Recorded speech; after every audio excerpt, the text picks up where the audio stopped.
Greetings to the gods. Welcome back.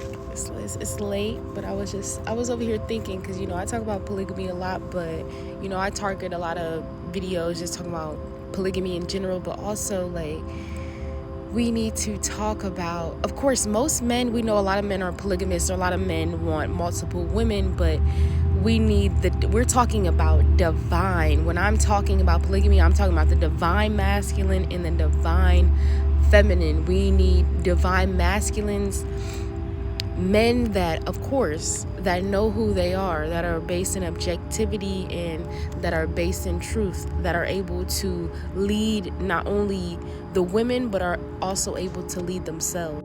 So I want to give 7 pillars per se of the divine masculine traits, 7 pillars, 7 traits, 7 qualities of the divine masculine being ready for sacred polygamy. Because I'm not just talking about polygamy in general, I'm talking about sacred spiritual polygamy. The first is emotional maturity. He must be emotionally mature. He must be able to handle conflict without shutting down, blaming, or deflecting. He must be able to comfort and hold multiple emotions without being overwhelmed. He must be able to take responsibility for how his words and his energies affects each of the women. Because the feminine feels deeply, if he can't emotionally support one, he'll collapse under multiple women. 2, the divine masculine must have a clear vision and a clear purpose. He must know why this union exists beyond desire. He must lead the family toward a common mission.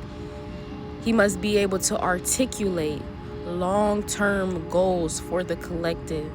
Because without direction, polygamy turns to chaos. The feminine needs a structure to flow within. The divine masculine must be able to provide energetic stability. He must stay grounded in his own frequency, even when the women are emotional, triggered, or in conflict. We know females are emotional creatures. He must be able to be calm, anchor, not a contributor to drama. He must know how to protect his peace while being present. Why? Because the masculine is the tree, the feminine is the wind. If the tree bends too much, it breaks. The masculine is the stability. The masculine is the proton. He is stable in his feelings, in his emotions, in his decision making. 4, the divine masculine must have radical transparency. He must be honest about where he is sexually, emotionally, and spiritually. He must not hide or manipulate anything between the women. He must invite open communication and make space for truth, even when it's hard. Because secrets and half-truths destroy trust and make women feel unsafe. Safety is everything. And 5, resource readiness. He must be able to provide or co-create stable shelter, food, financial support, and a sacred space for the women.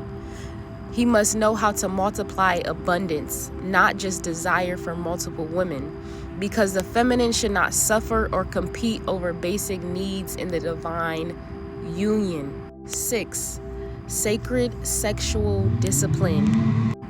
He must know how to manage his sexual energy consciously, not just chase pleasure. Practical, mutual consent, ritual, intention, and purity in all sexual connections, because sex is soul merging. When misused, it fragments the field. When honored, it heals the collective. And 7, feminine honor and equal devotion. He must recognize the divinity in each woman. No favorites, no hierarchy from ego. He must balance energy, time, and intention with fairness and reverence. He must let each woman feel seen, safe, and sacred, because the feminine does not compete when she's fully respected. That's how true sisterhood is formed. Polygamy is not just physical, it's spiritual leadership. And to unite with multiple women in harmony, a man must be deeply grounded in purpose and direction. He must be emotionally available and self-aware. He must provide clarity and security without confusion or fear. He must see each woman as a sacred mirror and portal, not a possession or distraction. If you are the divine masculine, if your divine masculine is overwhelmed by one feminine energy, avoiding emotional responsibility or unclear about his own path, not healed, still need healing, still need deep healing, but not willing to do the healing, then he is not ready to lead a polygamous relationship. He's not ready to lead women, because multiplying those energies will only magnify, will only intensify the confusion and the spiritual chaos.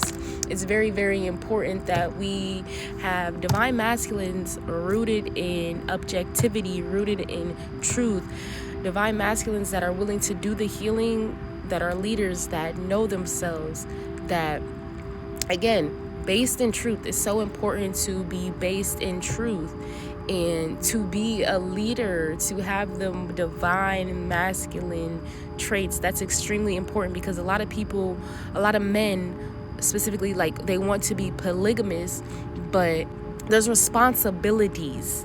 We need to understand that there are responsibilities when you have just one woman. So imagine more than one woman. There's responsibilities that you have when you have women. Like, it's just that, it's plain and simple.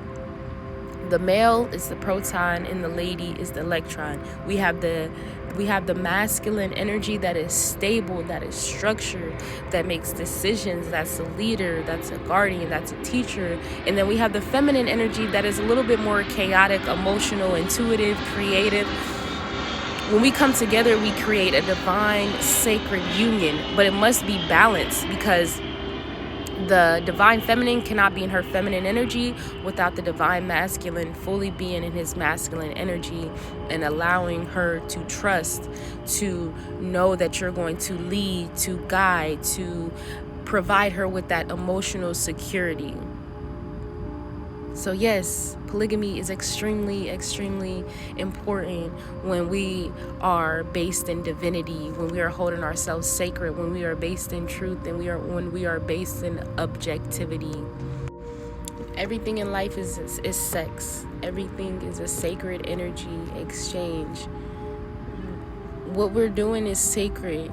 Building a divine union, building a tribe, building anything, especially with multiple people, is extremely sacred. We are exchanging very sacred energy with each other. We have to make sure that we're investing wisely, like that we're not making investments that aren't really going to last, or that we're not just making investments out of lust, just based off of the way that somebody looks or the way that somebody can make us feel. Like, let's think more long term, because this is serious, especially when we start having children and we start involving children. Things become extremely serious. We can't really, like, we can't play around with this. Like, it's a mission. We're on a mission. We're elevating, we're remembering who we are, also helping others remember who they are. We're elevating, we're building new beings. That's the reason for polygamy, for legacy, to build new beings that are based in truth, that know themselves and that haven't been programmed by the system. Like, we're trying to rewriting things. We are rewriting these spells that we have been under for so long. So I'm gonna just keep informing y'all. I love myself. Peace to the gods.